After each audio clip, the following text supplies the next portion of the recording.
हाँ मु सुजाता तुरुप मु कोरापुट आसी मो बापा माँ मो हस्बैंड आ मो फैमिली सहित आसीचु एटा प्रथम थर पाई आसीचु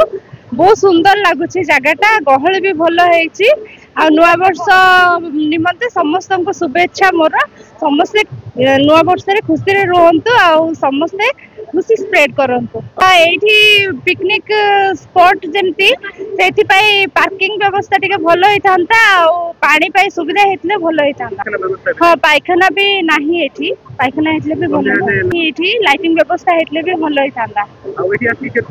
बहुत सुंदर लागुची आमे तो प्रथम थर पाई आसीथिलु बहुत सुंदर लागुची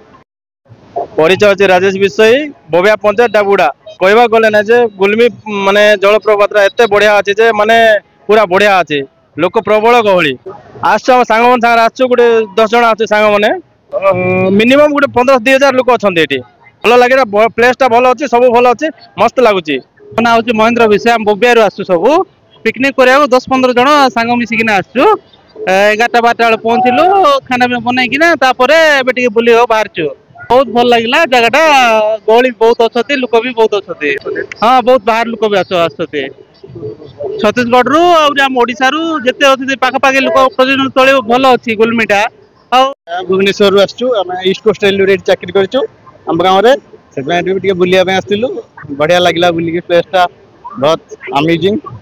बढ़िया एंटरटेनिंग प्लेस भी आ सरकार यदि आप किसी पदक्षेप नेबे और टिके पर्यटन स्थल भाव डेभलप करेंगे आहरी बहुत बहुत पर्यटक ठीक आसवे और जगटा भी बहुत डेभलप हो पार दृष्टि देवा दरकार केमती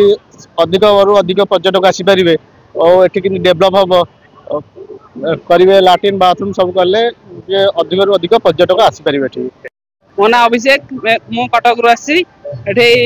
आसला रास्ता टी खराब थिला नले भल जगह है पत्थर जो अच्छी टे सचेतन रहा दरकार हाँ से लिफ्ट व्यवस्था हेल्ले भल होता पूरा बड़ी चलला असुविधा होची भल जगह है फटो फट उठे